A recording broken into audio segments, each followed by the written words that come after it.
Alright, so watch my thumb and watch those lights. Seriously.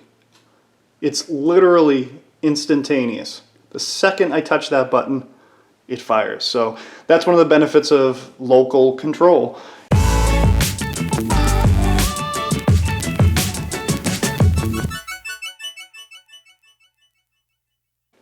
Well, I was just doing the math. I cannot believe it. I've been in the home automation game now for 17 years, and I started way back with X10 for those of you that have been around this stuff long enough to remember that.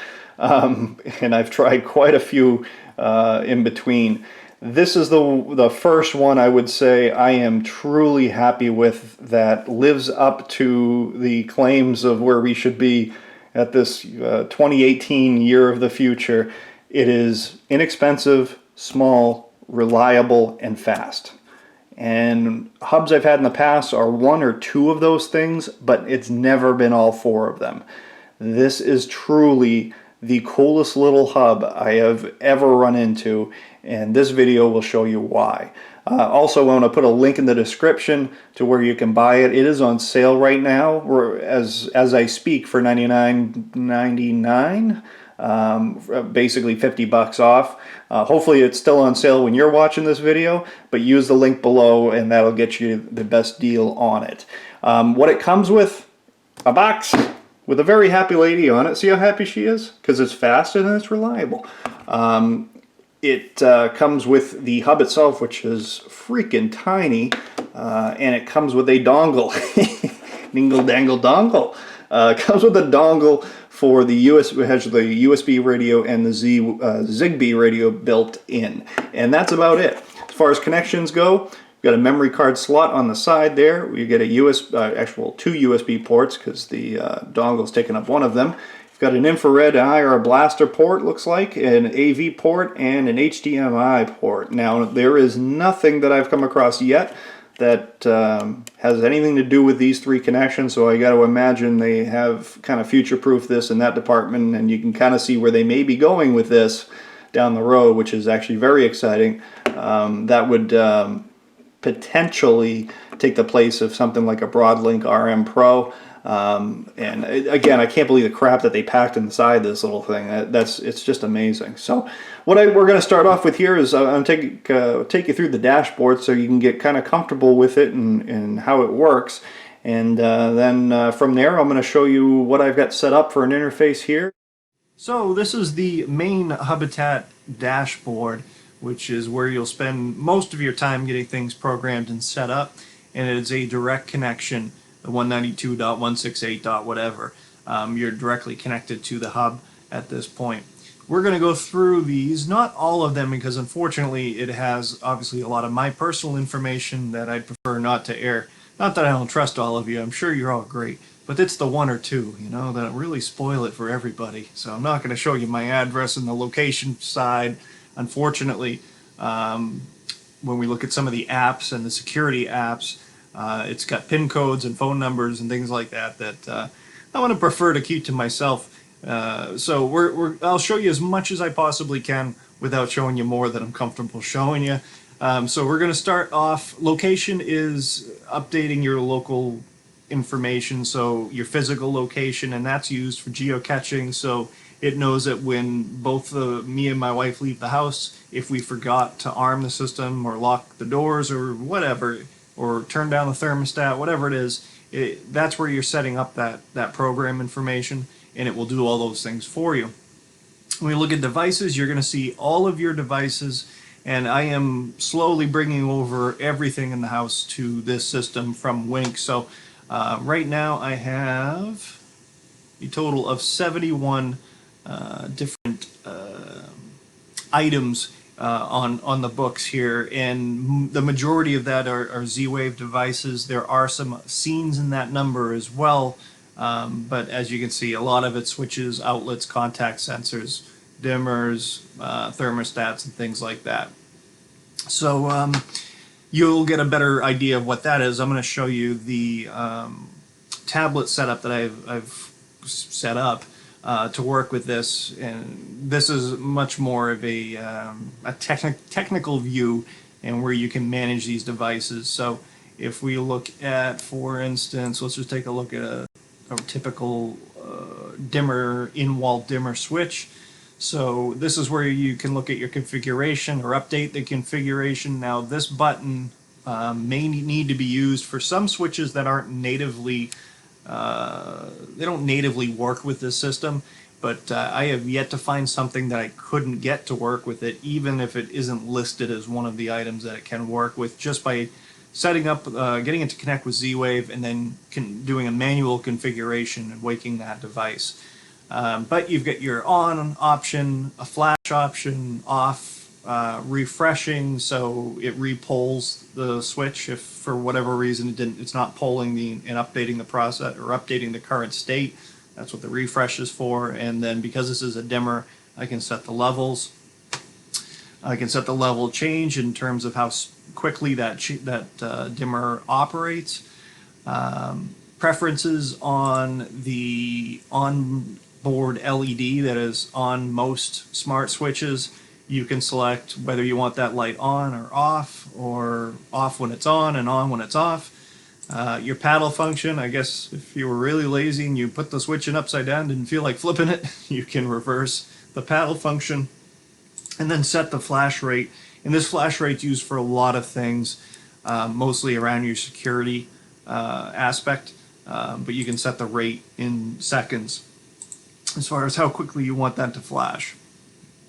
You've got your device information here, the label that you would type in to call it whatever you want it to call it. The statuses, now remember when you see status active or status inactive, things will show inactive. Battery powered devices, that's normal. They go into sleep mode if there's nothing happening. And then even switches can show inactive at times if they're not a commonly used switch and it hasn't polled or updated in over a certain period of time. That doesn't mean that the thing doesn't work. It just means it's kind of asleep, basically.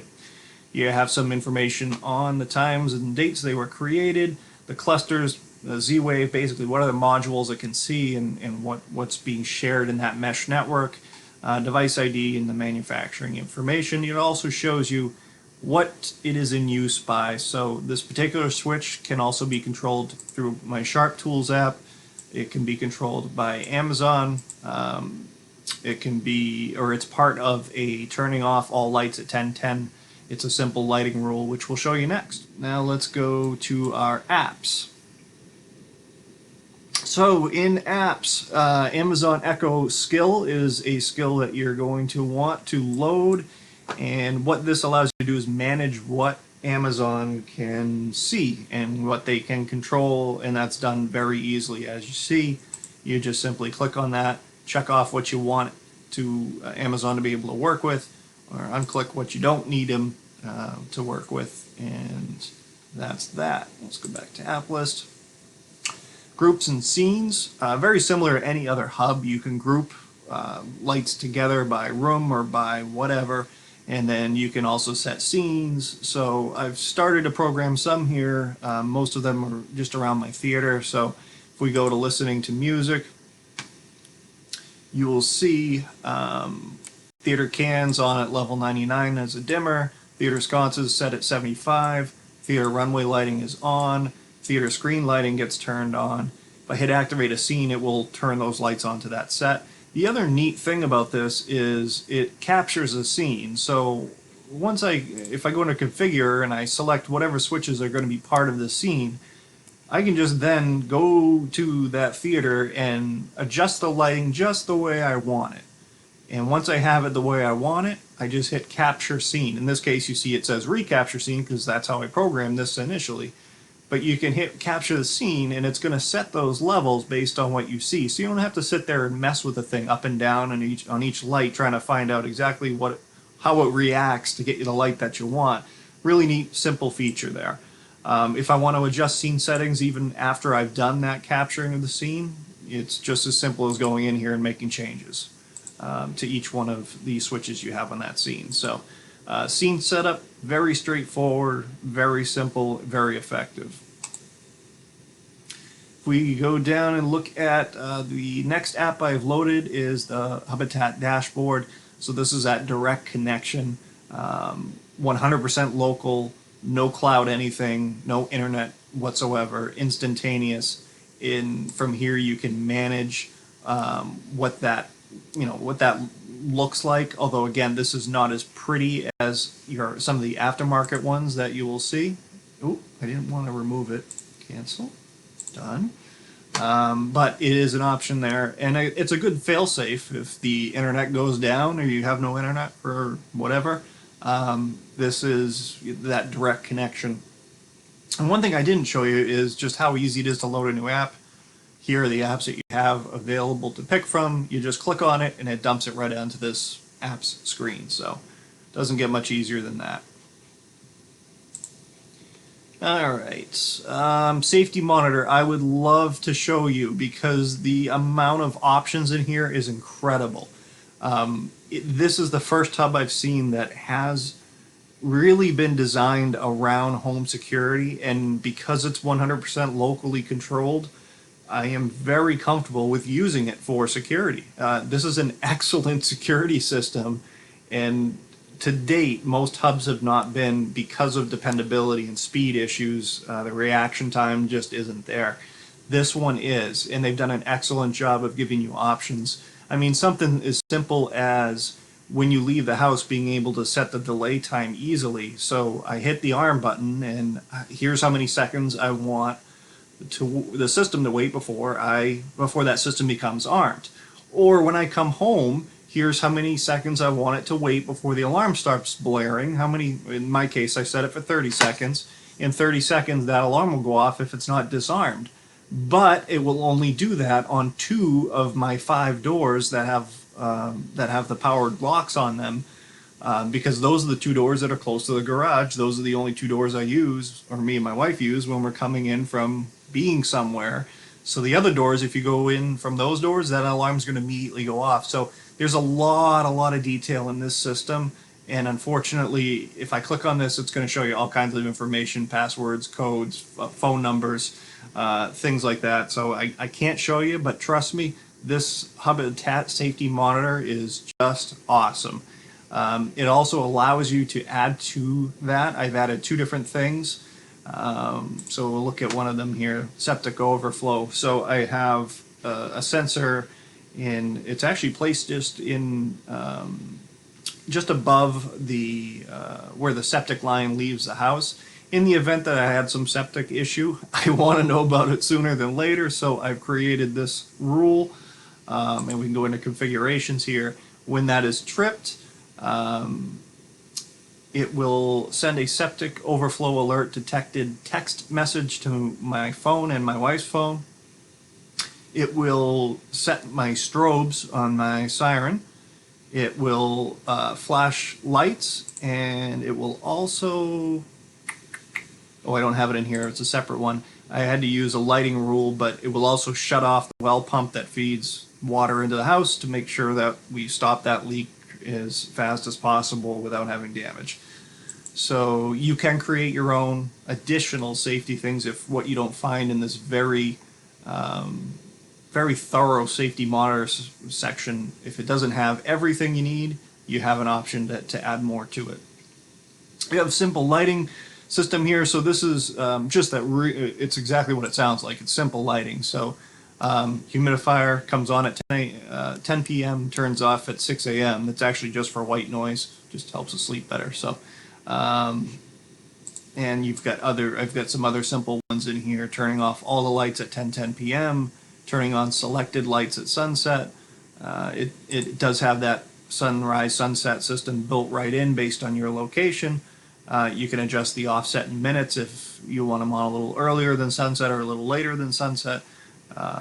You've got that option there.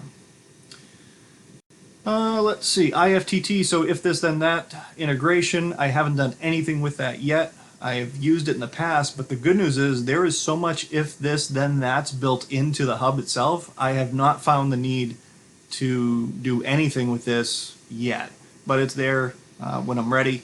Life 360 connector, so that's your presence sensors, whether you're the personal presence sensor, so it knows when you're home and it knows when you leave and what to do. Motion lighting apps, turns my bar lights on when it's triggered by motion. We'll take a look at that one. What sensor to use, the lights to turn on, in what modes should it be doing this, options for activate, disable, and enabling lights on, options for additional sensors or lights off and on. So all the features basically you'd ever want in one of these things is here. So you can disarm or override that by selecting a switch. It's just fantastic. So we're done there. Right, rule machine. So rule machine is all kinds of things, and let me see what some of these will make some more sense. Okay, so here's a good one. After 10:10 p.m., I want certain lights to turn on when the front door is open. So if you remember back here, I pretty much shut off all the lights inside and outside the house except for the bedrooms at 10:10 p.m. But every once in a while we got to take the dog out after 10:10 p.m. So after 10:10 p.m., the front door sensor, once that door sensor is open and the time is still between sunset and sunrise, because I don't need it doing it after 10, at 7:30 in the morning. I don't need it to turn all these lights on. It's already light out. And my landscape lighting is off. I don't know why I have that on there, to be honest with you. Switches. I'm not sure why I did that. I don't think that even needs to be there.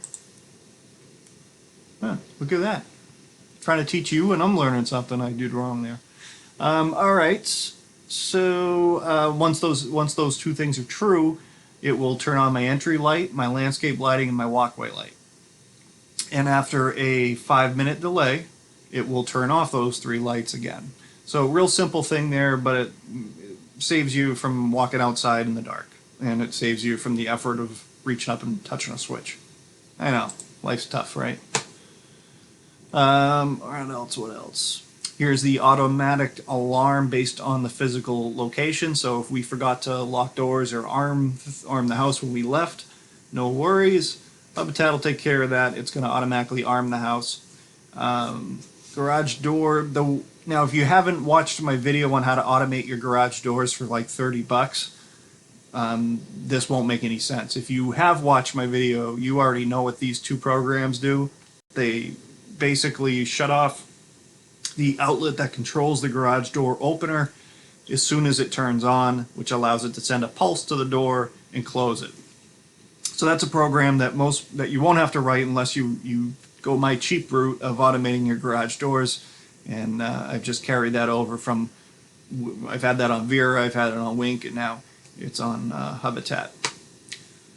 I've got a couple of audio system controls here, so when I stop playing Sonos, it will automatically shut off the amplifiers and the audio processors that run the whole house audio system. When I hit play on my Sonos app, it will automatically turn those things on for you, and in fact it will delay them properly so that I don't get the little pop noise. Because if you try to turn the amps and the processors on at the same time, you get that little bump, that audible noise. But there's a delay built into both of these that immediately turns off the amplifiers, then it turns off the audio processors. So one of those little things, but it's nice to be able to have that built right into the program. Sharp Tools. So this allows you to select what devices Sharp Tools is allowed to program, or what Sharp Tools is allowed to control. So you get all those options set there, plus a few more on this page for sensors, and that's that. And Sonos integration, so this is just the connection between HUBITAT and its ability to control Sonos. All right, under settings, unfortunately, that's going to be another one of those screens I can't show you. Shows some personal information. Apps code, we'll take a look at that. So this is an open platform. I am nowhere near smart enough to write apps yet. I don't know that I ever will be, but for those of you that are much brighter than I am, you do have the option to do that here. Driver's code. This is pretty neat little setup. So you'll see I've got first alert, smoke, carbon detector. So the first alert system I have throughout the house. And that's that system that they can all talk to each other directly, but they also can interface with certain hubs, and I think Wink might be one of the only ones that's technically able to do. But somebody who was, again, much smarter than I am, wrote some code, and then you can download this and input the driver's code, which I don't know if it's going to show me. There it is. So again, I did not write this code. I'm not that smart, but I am smart enough to cut and paste. So cut it and pasted it right in here, and now I have the code. Now I have not paired this and actually tested it, but I have no reason to believe it will not work. But that's just an example of how this thing will kind of, self-develop in the hands of many smart people across the interwebs. So that's pretty cool. Hub events, just showing you your long history of adding things and major hub changes. Location events. Okay, so now if we go down to the logs, here you would normally see whatever's happening. So right now I'm not asking anything of the system, so it doesn't have anything to show me, but this is a live feed. And we may see something just randomly pop in here if a device is checking in on its regularly scheduled check-ins, but unless that's happening, you're not going to see anything. But you can go in to show the past logs, and you will see everything. And you can also search just by device to see what the activity on that one particular device has been, which is very handy if you're trying to debug something. And the thing goes wild when you do a Z-Wave heal or a network heal type thing where you're asking basically every node to go and find a friend and re-find his partner. So here's when I did one of those yesterday. So you can see it's just going node by node here and updating everybody's partners. Now that is when it was running this program, that was probably one of the craziest things I've ever seen in the world of home automation in terms of speed. Historically, doing a network for 71 devices would be a process that would take hours to go through. But the processing power on this thing, whew, is it quick. It will do a full network heal with 70 some odd devices in maybe 15 minutes or so. So it's definitely got some processing power. I was very impressed at how quickly it was able to completely rework the Z-Wave network. Definitely the quickest I've ever had the pleasure of dealing with. So let's go back all the way to the top here. That's it. And you know what? I think that's really about it. So excuse me. What we're going to do next here is I want to show you the interface that I've set up. Let's go to House Sharp Tools Dashboard. So we're coming to the dashboard. Now, this is not necessarily designed for my computer by any means. This is actually designed for the tablets that are wall mounted, and I'll jump on the other camcorder and show you that in a minute. But this is the dashboard I've got set up. So this will change with time, obviously, as I continue to add more and more of the house onto this system. But for right now, I've pretty much got everything caught up to where it should be. My most commonly touched things in this particular area is the living room thermostat. Yes, we like it cold. Indoor lighting. If I click on that, it brings up basement lighting, first floor lighting, second floor lighting, and garage lighting. So I can go into any one of these things, and it's going to show you my lighting options. And the beautiful part about this is the icon selection is excellent, so you can really pick what you want. And we'll go back to the home screen. Oh, and all of those on every page, I have made sure to put a back to indoor lighting screen. So this is a wife approved system. She can use it very easily. Outdoor lighting. So far, this is what I have set up. Home screen. You have your arm home, disarm, and arm away options. I have my home audio system on. So this is the whole house audio system. This is the outdoor audio system. So we've got quick links for both of those. Security dashboard. This just basically shows my current security, what I have loaded right now for security systems. And I have a ton more to add to this as far as contact sensors and motion sensors, but This is what I paired so far. When something is not safe technically, it is set up to be in red. When something is secured, whether it's a lock or a door, obviously it's in green, so that makes it very easy to see. And then your alarm, we'll go back. Sonos, you've got direct connection to Sonos. We've got climate control, so these are the 3 thermostats that I have currently set up. I've got one more to add to this, plus I have to figure out how to add my Mitsubishi system onto this, which I have not done yet, but I'm sure if there's a will, there's a way. What else? Pool controls, living room fan, which we use quite frequently on and off. Garage doors, so when I open garage door 1, garage door 2, and if you're a subscriber, you know I'm building a pretty large addition to my garage, so this fan will eventually be gone and replaced with garage door 3. Automation control systems, so these are just direct controlling, how do I say that? I guess, yeah, directly controlling the switches that normally I wouldn't need to control. So this is just in case I have to get to them. So well pump, outdoor amplifiers, house amplifiers, and audio processors. All of these things are controlled by rules or by some other form of automation, but if for whatever reason there was a problem, I can get to those switches there. The other nice thing about this is you can add media. So right now it is updating. This is a shot of the Lake Winnipesaukee in New Hampshire, and this is a shot of Canon Ski Mountain. But you can change those, and I will be changing those to my CCTV system, but I'm just messing around with it a little bit right now and seeing what it'll do. So you can drop that right in on your dashboard, which is pretty neat. So from here, let's end this part and let's take a look at the wall-mounted tablet that I managed to put together. Oh, Wink Relay. If I said I'd miss you, would you believe me? No, I wouldn't either, because I won't miss you. So I've replaced the pretty archaic Wink Relay as my main entry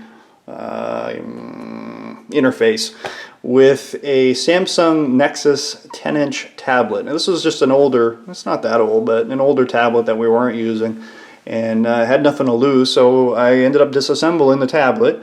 I removed the USB port that used to be here for charging and flipped it around the other way. I cut out the back of the tablet's casing so that that wire had a place to go, runs into the wall, through the floor, and is plugged in actually in my basement. So it is securely and very cleanly mounted to the wall, because all I had to do was screw the back plate of this thing into the wall and then click the screen back into it, and it's powered, which is great. So as you see, I've got my dashboard that we were just looking at set up on here, and it's very responsive, just like it was on the desktop. But I've got all my controls here, and as you see, even have those, what are those called? Webcams. Geez, webcams going there. So when we're ready to leave, I just hit arm. Well, I'm not going to hit arm away because there's a delay to that. Gives me that, what do I have? I think a 30 or, I've got a 60-second delay before I leave. But if I hit the arm home, it's going to communicate, and then it's going to turn red. And I know that I am now, well, in a few seconds anyway, I will be safe in my house. And we will hit disarm when we're ready to get out in the morning and hit my PIN code.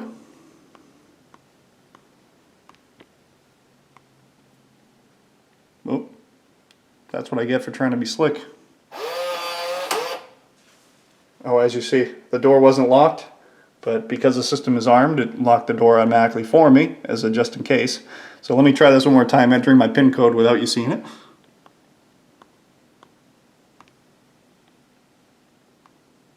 Okay, there we go. I hit OK on that. I'm doing that left-handed, that's the other problem. And boom, disarms the system, good to go. So the same thing when you're armed away and you've got some time, 30 seconds to disarm that system, assuming you use this door or the other exterior door that's not far from this panel. But you can scatter these panels throughout your house, and I plan on putting a couple more up in some convenient locations. but I'm really loving the thing so far. So I would say that's going to wrap this video up. So again, very happy with this system. I don't think you can go wrong for 99 bucks. Learning curve on it is definitely a little steeper than, say, a SmartThings or a Wink hub, but it is not as steep as a Vera or something like that. I would say this is kind of an intermediate trail. So you know, it took me a day to really get comfortable with it, and I don't consider myself any smarter than the average person. So give yourself a little bit of time. Don't get frustrated. And the capability and the speed that this thing operates at is just nuts. Actually, you know, before I end this video, let me show you the speed. All right, so watch my thumb and watch those lights. Seriously, it's literally instantaneous. The second I touch that button, it fires. So that's one of the benefits of local control. So we're going to try that now with the lady in the box, just so you get an idea how quickly HUBITAT responds utilizing her. Alexa, turn off kitchen lights. Alexa, turn on kitchen lights. So maybe a second delay, but the good news is we know that's coming strictly from the Alexa cloud integration portion of it, because HUBITAT, as you saw with the thumb, the thing is just instantaneous. But still, that is the fastest response I have ever had through the lady in the box because of the speed in which this hub actually operates on the local level. So yeah, pretty impressive. If you're interested in picking one up yourself, check out the description section of the video. It'll have that link. I'll also throw it in the comments section, and I'll keep that pegged at the top. If you have any questions, comments, concerns, criticisms, as always, throw them down in the comments section. Well, if they're criticisms, put them down below me. And as always, everybody, have a great day, and thanks for watching.